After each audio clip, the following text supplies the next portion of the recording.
Hey guys, Matt, IronTrap Garage, and today we're going to be unloading. I know it's dark behind me, but we're going to be unloading all the stuff we got in Jersey the other day. I'm going to start today. Literally, we got home Friday night. Usually I don't work on Saturdays, but the weather, with it being wintertime, is actually unseasonably warm today.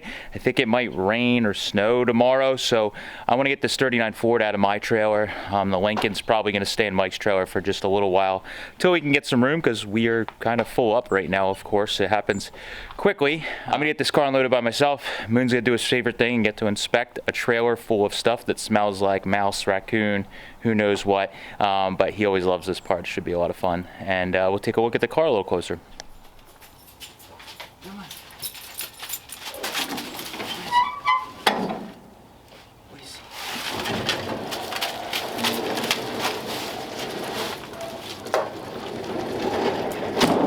What is it? What do you see? Hold on, watch out. What do you got? What's in here? What do you smell? What do you smell in there?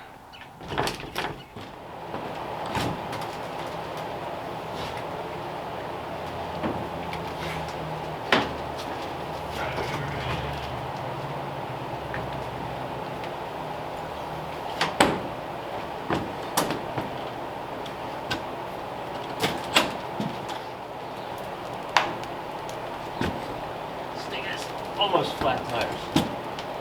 Not.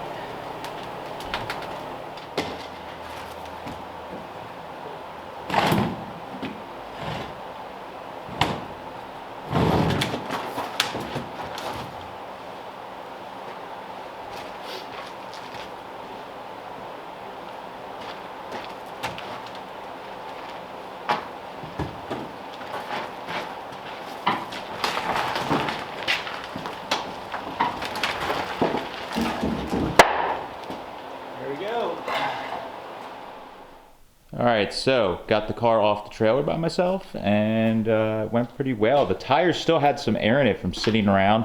I left them a little flat because it made it, even though it made it hard for me to push, it also left it kind of controlled, so when it came off the trailer it was nice and slow, and I could, didn't roll it into our 38 convertible project. So got it in here, and this thing is a sweetheart. You can see the paint. I mean, we didn't do anything, and the paint has a nice shine to it. It's dusty. It looks like it's majority of it is original paint. You could see where the previous owner, just in a couple little spots, he had brush painted over some spots. This seems to be a common thing we've seen. Beautiful was an extreme case of that, but overall, really nice, clean, solid, honest, original car, which is very, very cool. Now the part that gets a little scary that is not original is when you start looking in the engine bay. There's a lot of craziness going on. This gentleman was kind of like a electrical savant, if you will. I mean, he was taking apart and rewiring using capacitors, all kinds of crazy stuff in the place he was living and also in the car. And I mean, he definitely was understanding circuitry, but it's a little mad scientist under here for sure. But it's really solid.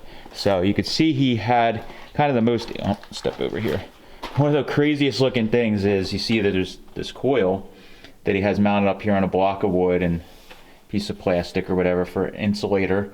But down here, that's one generator, that's two generators. So what we think, there was two batteries in this thing. We think he had two 6-volt batteries, two 6-volt generators that was essentially creating 12 volts in total. Over here, there's little notes on everything. So this was dated, I think it says 2006, negative brush insulated from ground base. So he has little notes all over the place here. It's probably hard for you guys to read, but that's what it says. There's like pieces of tape with writing all over it. So there's a lot of craziness going on. I've already put my hand on the fan and the engine does turn over. That's one good thing. This stuff was stored, this car especially was stored in probably the driest part of the building.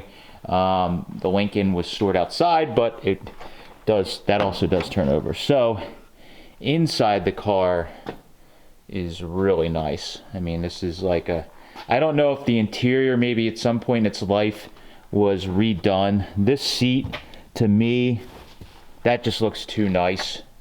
Even the cleanest, most original cars, I feel like don't usually look like that. The material dries out. It starts to just get threadbare from sitting in it. So I have a feeling that the seat was probably redone at some point. I don't think the car was ever restored. If you look inside, you can see the headliner has all, that's kind of what I expect from an old headliner, just a little bit of staining and discoloration all over. But yeah, so that kind of leads me to believe that maybe the seat was redone. It's hard to say on the door cards, but I'm going to guess they probably were. They're just dirty from people, you know, from him getting in and out and driving it. But we didn't see a ton of evidence of a repaint, but it's hard to say. You can see little like remnants here. I don't know if that's like old wax that he waxed it back in the day, or someone waxed it and that's just, you know, residue of wax. Hard to say. But there is another spot in the back here for battery, and yes, this ball of wiring goes all the way up into the car somewhere. We don't know where. So unlike a lot of these cars where I would just shove a battery in this thing and crank it over and see if we could start it, I'm a little worried because I don't know. Well, he probably did know what he was doing. I don't know what switch does what and what you need to do and where you need to put the battery. So I might actually just kind of disconnect or cut a bunch of the wiring that would potentially cause an issue, just to save any kind of problems, or at least decipher a little bit of it. We definitely want to at least disconnect all this stuff that's back in here to the trunk, and I'm going to disconnect the charging system because I have no idea what's going on with that. So at least if we disconnect some of that stuff, get the engine basically separated from the body, I can at least safely know that if we put power to it, we're not going to start a fire. So that's what I'm probably going to work on first when we go to get this thing actually started and running. But that is just a quick walk around of the car. I mean, it's just kind of mad scientist. I mean, there's like there's a little clip here that he had for the underhood light. It's pretty funny. A little clothespin with metal shoved around it, and then you would, because it's positive ground, you can just touch that there with the battery on, and that was probably on his underhood light. So a lot of stuff we gotta disconnect and separate this stuff because it's just dangling around, and we don't want to, since we don't know what's going on, we don't want to touch something and cause a huge major issue. All right, I moved the light so you guys could see the inside, interior here. This is kind of crazy. Like I said, you can see, I'm trying not to block my light here, but this is a light, you know, how you would buy it from Napa, essentially. He had it taped shut, and he was using this to work under the dash. Oh boy. There is a headlight plug here that he has wired in into the car with, you know, a headlight plug that is coming from inside there, and that was his underhood work light, which I guess he was leaving it in the box and then just shoving it. When we first found the car, it was literally still plugged in. So luckily there's no battery connected, but we don't know what he was doing with all this stuff in here. There's little jumper clips, and you know, for a tester, for a meter. I think some of it he was jumping wires from things to things. There's notes. I guess this is for the 12 volt. It says, it's hard to read. Trying to get in the light here. But it says charge 12 volt battery, regulator negative, R regulator W battery. Yeah, so he's got, you know, notes and things. There was even a wiring diagram. So I'm guessing this is for the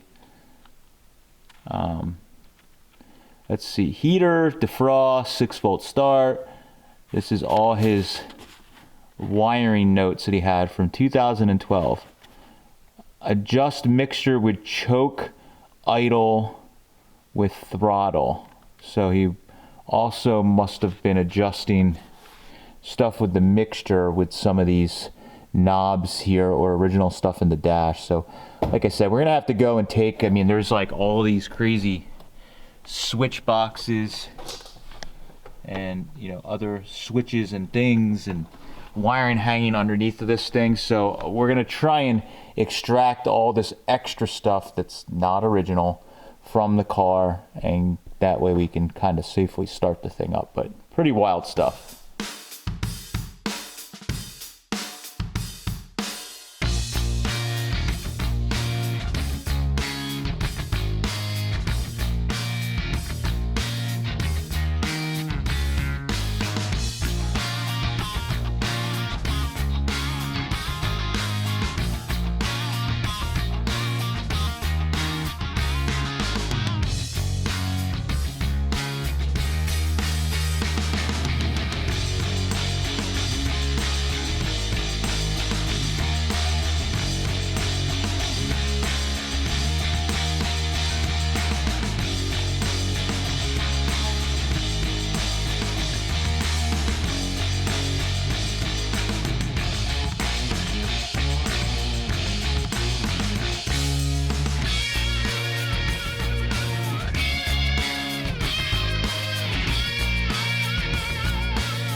Alright, so I think I got most of the stuff disconnected from up front for this old second battery.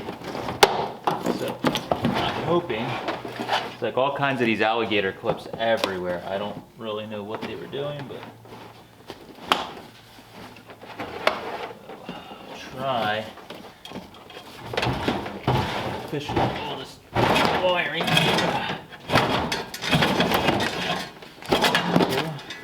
Oh, is that a... Oh, God. Ow! Son of a bitch. Guess I need to put a... Those springs are getting worn out. Where's my... Oh. The official... Every old car has one of these, just about in it. A safety rod. Alright.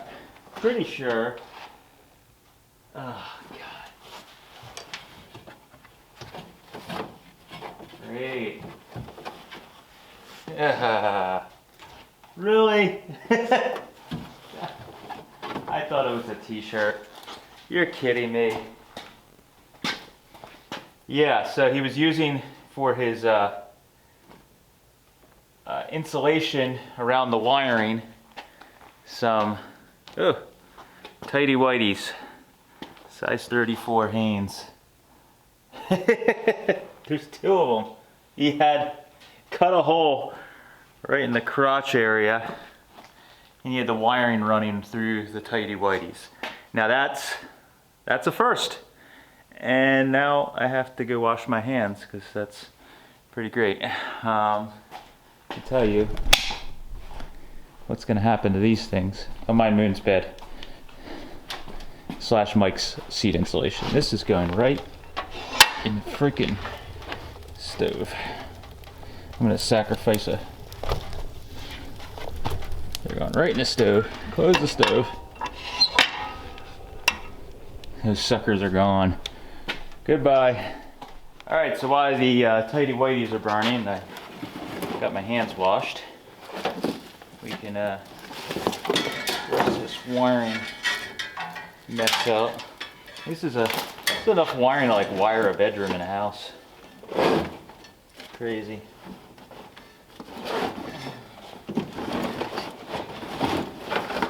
What is this? Okay.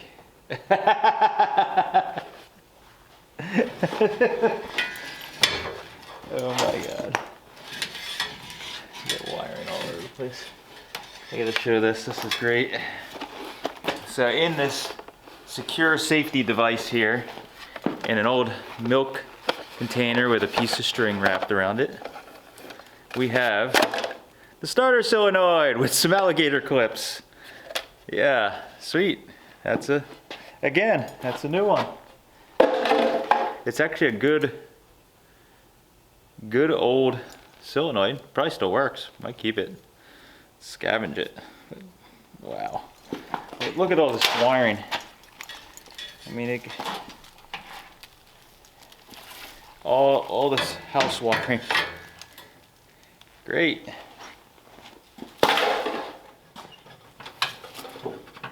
I will say he didn't really drill like extra holes really. He was using original. If you use like this is the original fuel line clamp he used to hold his bracket. Ugh. So this is what we found in there for the charging system, or additional charging system, I guess. So again, this is literally like 2 cat food containers. And there you go, got a little fuse box. Alright, so through my little Optima 6-volt battery, and it looks like to me, once we took all the extra crap out, it is wired like a normal early Ford would be, which is positive ground. Coils wired basically backwards to what you would normally think of, all of that stuff. So it was kind of interesting. He had the coil wired, let's call it backwards to what people normally think of for a negative ground vehicle. He had it wired like it should have been, but then a lot of the other stuff in the car was 12 volt, and it was, I'm not quite sure. I think that's what that cat food circuit box in there did something for that. So I'm a little scared here, but I'm gonna touch. Hopefully nothing starts smoking.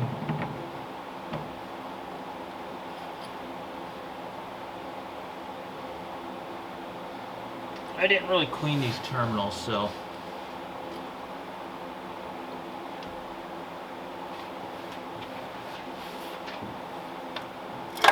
Oh, okay. This has got one of the, that's great. This has got one of those solenoids on it. A lot of the older solenoids, they had a jump start option on them where there's literally a mechanical button underneath and you can crank the car over, so. There we go. So I knew the engine was turned over and was free. This is cranking the starter. So next question is, do we have spark? And if we have spark, some fuel should make combustion if we don't have any stuck valves or any major issues with the engine. So like I mentioned, I didn't get a spark out of the jumper wire, which usually tells me that we got corroded points or an issue. So. And again, there is some wacky stuff done to this car, so I also don't know what's going on with, he has like his own remote coil kit set up here, so. Put that up.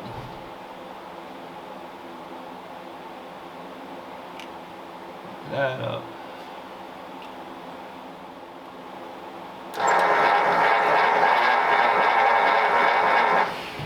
Did see a spark there. I don't know if that was.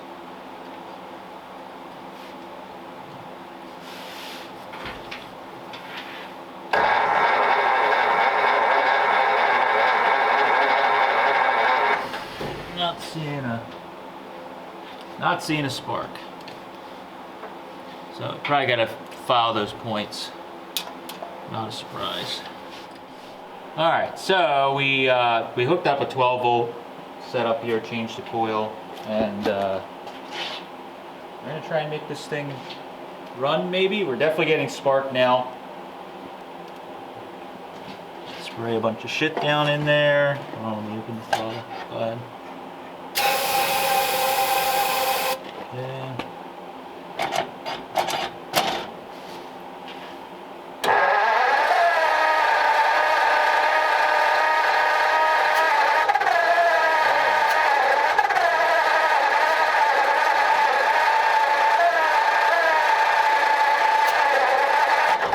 Spray some more shit. Spray. Yep. This has a wood spacer on it. Yeah.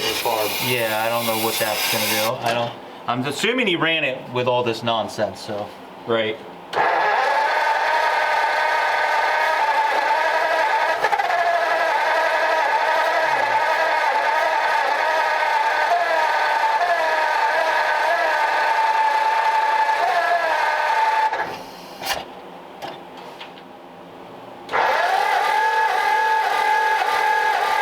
That's good. We're fine. 100. It's like 90. Yeah, I mean, anytime you see it go up to over 60 or 70, it's. This, all the cylinders over here shot shit out at me.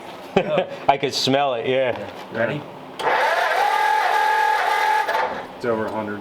Damn. If we find one that's 0, we'll know what's going on. Mm-hmm.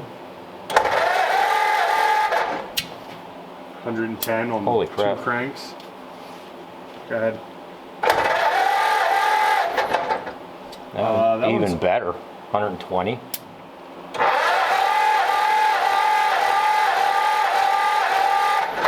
Even with me doing it shitty, it's almost at 100. Yeah, we'll So- call it 100. Yep.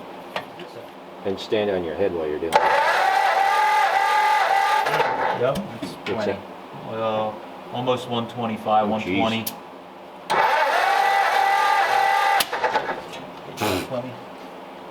That shot it Like off. 110, 115. Yeah. Same. Yeah, we got 110. Jeez. So this Clean the plug. This fucking engine is brand new. is like one of the best flatheads I've ever had. Alrighty, Steve is back from his gas station run. We're gonna try some fuel this time instead of like brake clean or whatever else. Even though normally we can get stuff, but we're gonna see what happens here.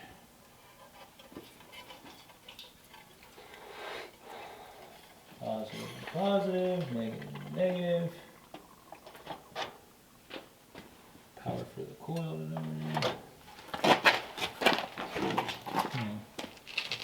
It might just be.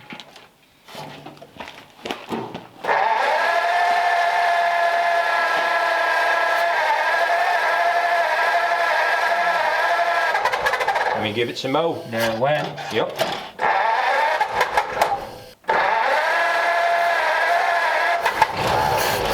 That's running. That ran. That ran. Yep. That's official. That's nurse tank worthy. Yep. Yep.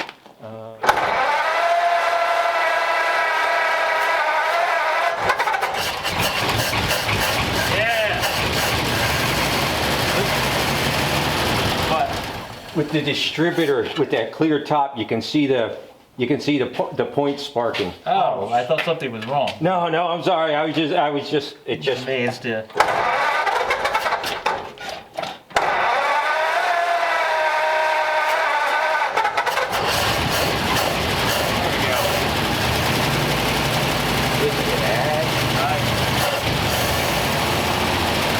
See that?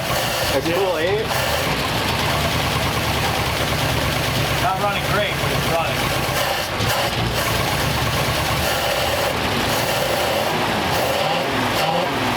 Not smoking. Sounds good. Wild. Okay. That's freaking awesome. That's what I wanted to see. All right, so yesterday we got the 40 to cough and run, which was awesome. Turned out that basically it just needed actual fuel. The engine was so dry from sitting for so long that brake clean, chassis clean, whatever, wasn't quite enough to make it like totally fire off. Put some fuel down in it, started coughing, and it fired up and ran pretty decent. We didn't show this. We didn't realize it would start so easy. All of this came out the exhaust pipe on this side. Surprisingly, nothing came out of this. They have some homemade dual exhaust on it. So we have one thing that happened as we were about to be done for the day. Luckily we saw it. The float or something was stuck on this thing and it was just overflowing. Normal thing from carburetor sitting. So it has a later 8BA Holley on it that they kind of cobbled some of the stuff together. So we're gonna probably get rid of that, and because we just have more Strombergs, and we basically found a almost new old stock or old rebuild 97 that was on. Is it 97 or 48? 97. Oh, Big logo.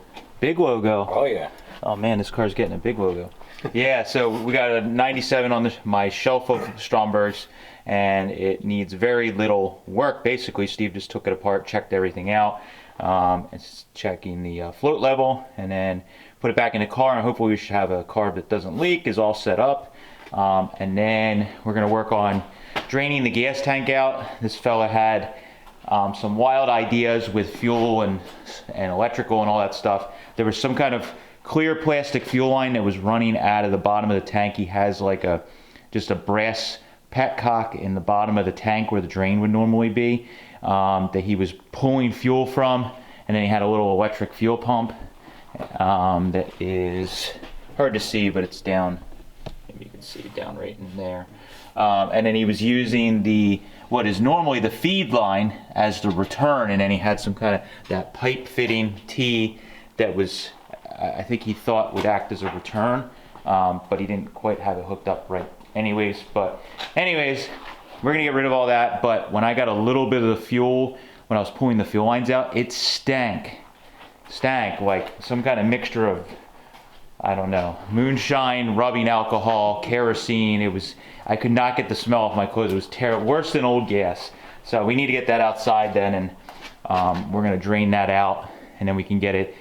The original fuel pump is still on it. The old guy had just looped the hose, so we should be able to just take that right off and put it back on the factory feed line, and put some fresh gas in it, and then hopefully, fingers crossed, we can run it on its tank with the original fuel pump with a good carburetor.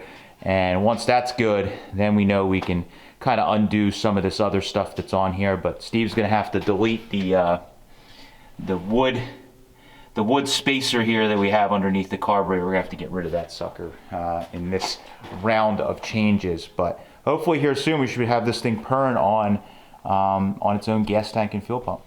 I found an extra wooden spacer in the trunk when I was going through everything. It must have been like maybe a different thickness of wood he was experimenting with. We'll probably want to change. He has some kind of cable, choke cable. Yeah, I saw that. So we have those original knobs. So when we get closer to actually running the vehicle, like on the street, we can put those original knobs back on. And whatnot. But we should keep those choke cable brackets he has. Yeah, I'll hang on to them. Those are good to have for custom applications.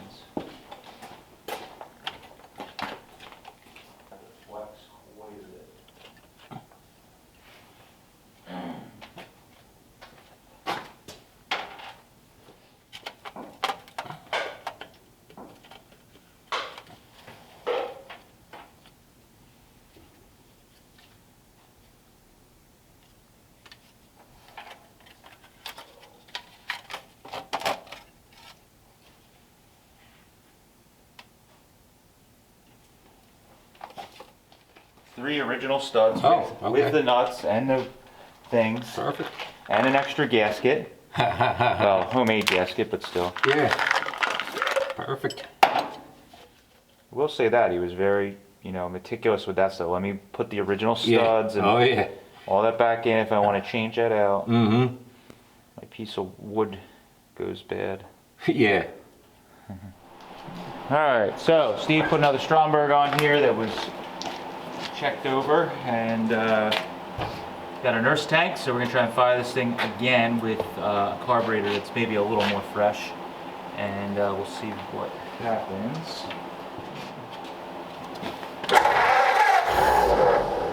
Come on, baby.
Pretty close.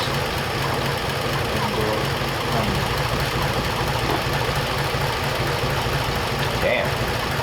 Wide. Smooth as glass. Another one that's quiet as heck. I'd come out with him, see if maybe it's a little lean coming off right. Well, why don't I shut it off? We know it starts and runs well better now. Yeah. Before we smoke ourselves out. Mm-hmm. And let's roll it outside, get the gas tank cleaned out, and then we'll put 5 gallons of fresh fuel in the tank, hook up the fuel pump, and we should be able to start it on that as long as that pump's good. If not, we have many. Yeah, exactly. But that was an improvement with a new carburetor. It's better. It's still not perfect, but well, we got to adjust some stuff. So we'll see if we get it to run on the fuel tank next.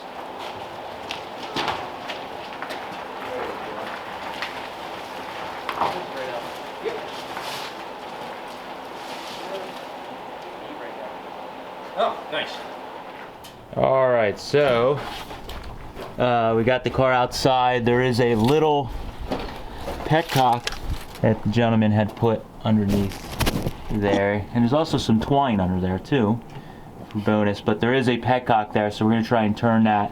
Got our drain pans, and hopefully we can get this to drain out pretty easily.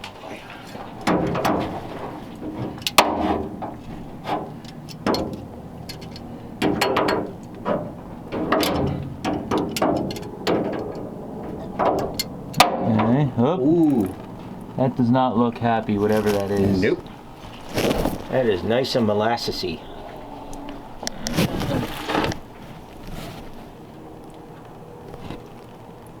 Yeah, see if more will come out. Is it all the way open? That's all the way open, yeah. Oh, alright. That or it doesn't have much in it. It doesn't sound like it has a lot. I'll take that fitting out of the end of it. And yeah, that or if you want to bring the air hose out, you could try blowing in the tank and see if... Yeah, the nastiness is kind of gone already. The fuel's running a lot clearer than it did at first. Oh, yeah. It even actually smells like gas. Alright, well, let this drain. And then we could probably put a plug back in the bottom and then hook up the original line. Yep. Alright, so Steve got the tank all drained out, and we initially had some brown stuff and a little bit of rust, but then it cleared up and actually looked like half decent fuel, but it still smelled a little stale. So Steve's putting 4 or 5 gallons of fresh fuel in, and he's got the fuel line all hooked back up the correct way here. Just for now, they had actually cut the line here and left the fitting on, so for now what we're going to do is just we put a little piece of rubber hose. He put an extra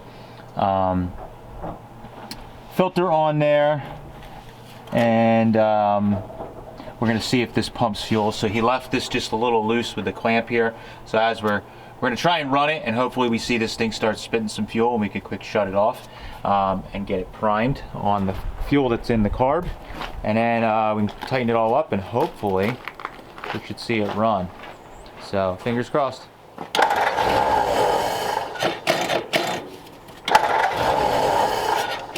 Hopefully we're not running out of fuel.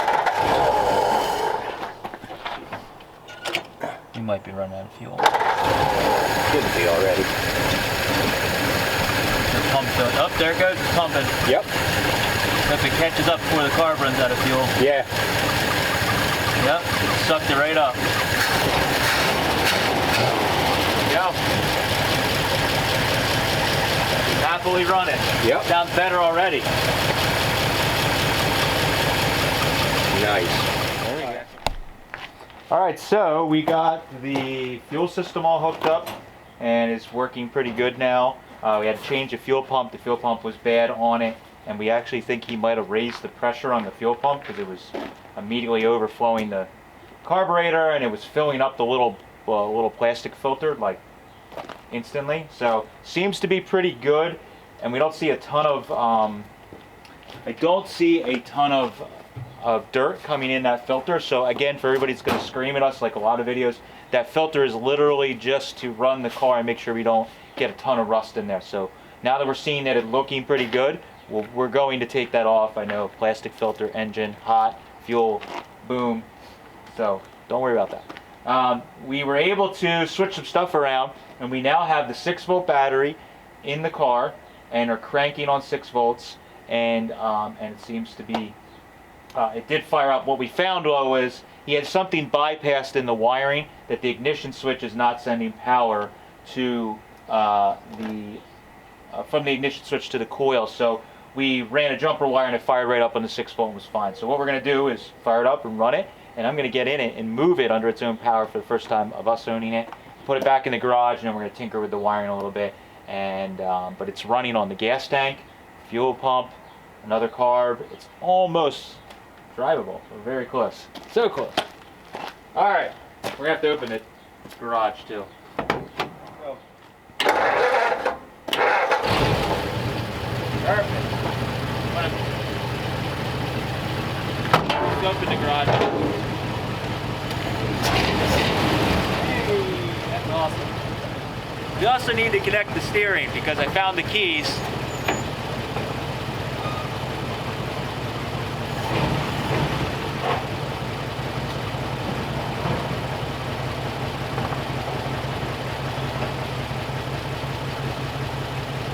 I have no steering, Steve, so just yell if I... That's right, I forgot, yep.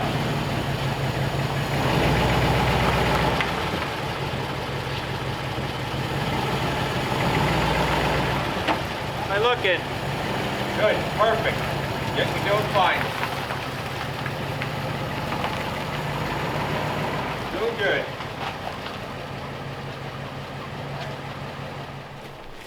All right, so we're ready to take our first drive out of the parking lot. Actually, I don't think I've actually moved it more than just in and out of the garage. So we haven't even done our yard test. It's been raining the past day or two, but it's not cold, so we're gonna make the best of it and take the first drive, even though it just started misting or raining. I threw on, for fun, I had these accessories we found in Wisconsin in one of our picks.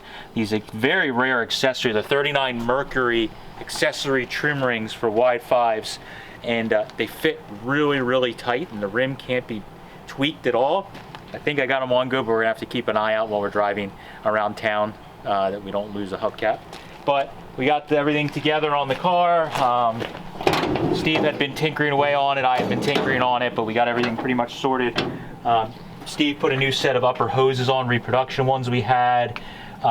We actually just checked this morning, and the charging system is now working. He had a little toggle switch that I think he was turning the charging on and off for each of the batteries. So there was a toggle switch that was still attached that we weren't sure about. Steve checked it, and it looks like that's what he was doing. So it is charging, which is great. It starts up and runs pretty good. Steve put a remote coil over here and got rid of the homemade piece of wood.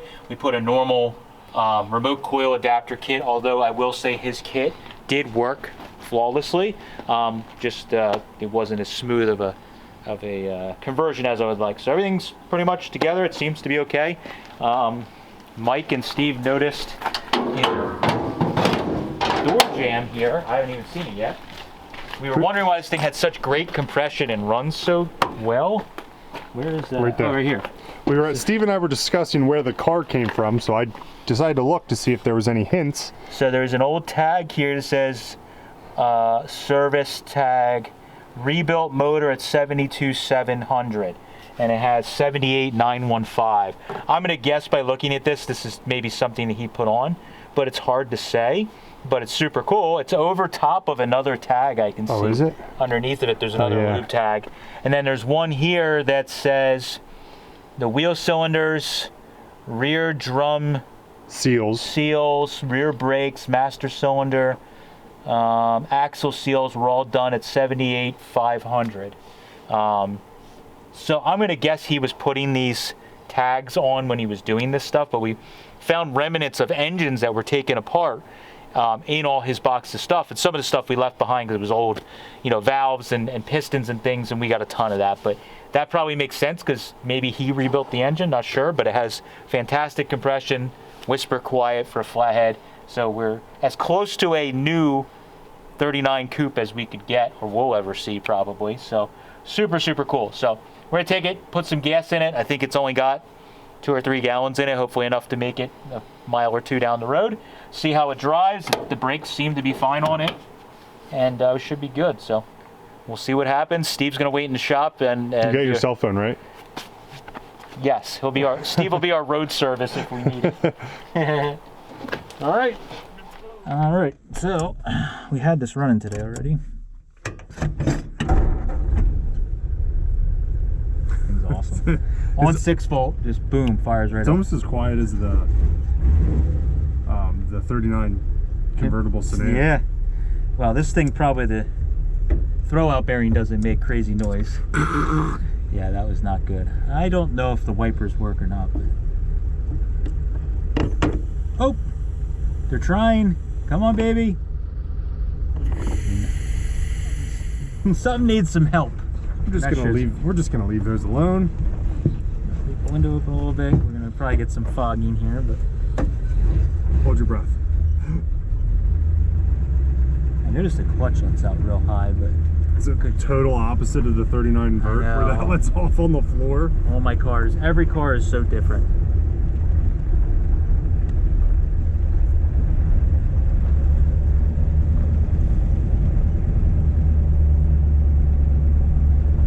Again, we pulled this out of the garage 2 weeks ago. 2 weeks ago, and we weren't even working hard on it. I mean, we had it running within, a day or two. Yeah.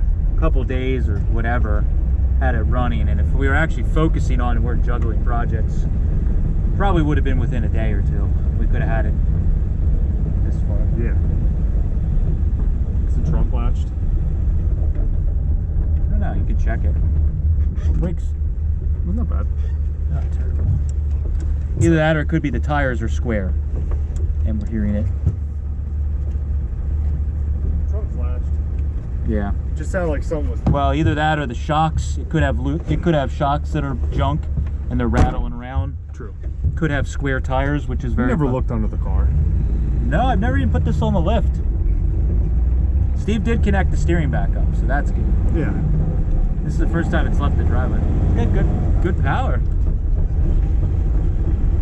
Yeah, that's square tires. Yep. Now that we get going, yeah, square tires. What other? Oh, beautiful. Not as bad as beautiful. We're not bouncing down the road. This car didn't sit as long. The brakes actually work pretty good on this thing. It'll probably work better the longer. Get some of that surface rust off the drums. Curious if the gauge works on the battery gauge. It might be.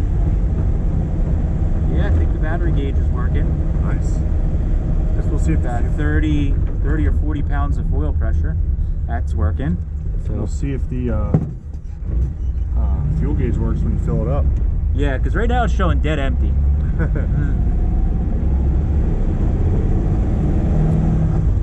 Yeah, I mean it. Other than the square tires, They're really not that bad. They're not great, but they're not bad. Yeah, it's just It mainly feels like the back. Yeah, yeah.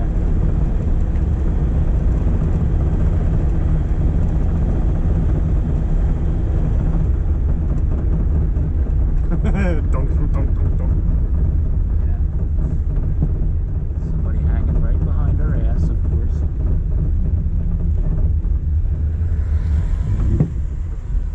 Same old gas station every time. Yep. I can't even hardly hear the thing running.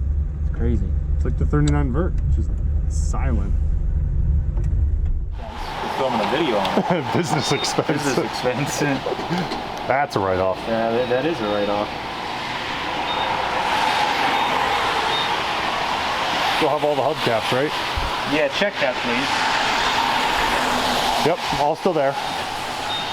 How'd you figure out they were 39 accessory? Is it in that book? It's in one of my other books. Oh, nice. It's in the early V8 book that's like got all the production numbers and all that stuff. We're still up in a while.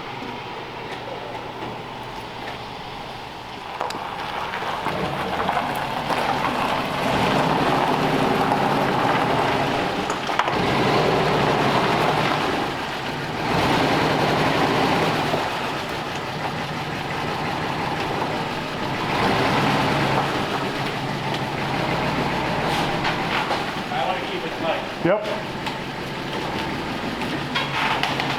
Just kick that tray over.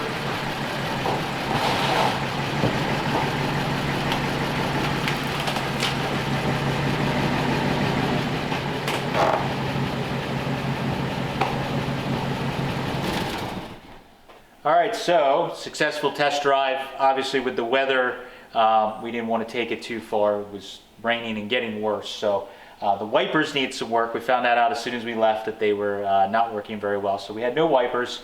Windows are barely been cleaned. They were fogging up. So we decided just to do a quick run a couple miles down the road to the gas station, fill it up, bring it back. Very, very good trip. Nothing that we didn't expect. Tires were, need to be replaced. We found out the fuel gauge doesn't work, which is not surprising. The sender might be just bad in it. And otherwise, pretty good. The temp gauge worked. The oil pressure was good in it. I believe the amp gauge was working as well. So yeah, good trip. So basically, because of it being winter and we never know with the weather in Pennsylvania here, if it's going to be raining and 50 degrees or if it's going to be 2 days from now a blizzard. So we wanted to put this upstairs because really I'm going to wait till it's warmer outside. I didn't want to put this car too much in front of some of our long-term projects we have going. So we got it running and drying. The biggest thing is any car that's upstairs runs and drives, and we can move it around if need be, and we're not pushing things. So we're going to put it up here for now, put it on ice, and then in the spring we'll do a little bit more videos on cleaning up the paint and the exterior. I got some new tires for it, doing a little bit of odds and ends, and basically just putting it on the road 100%. But pretty cool that basically 2 weeks ago we were pulling this thing out of a garage and now we drove it to the gas station. We've had some good luck lately with some of these cars. I can imagine the next handful of cars we're going to buy are going to be total POSs that will not run no matter what you do to them. So that's how it goes. So thank you guys for following along. Appreciate it. See you later.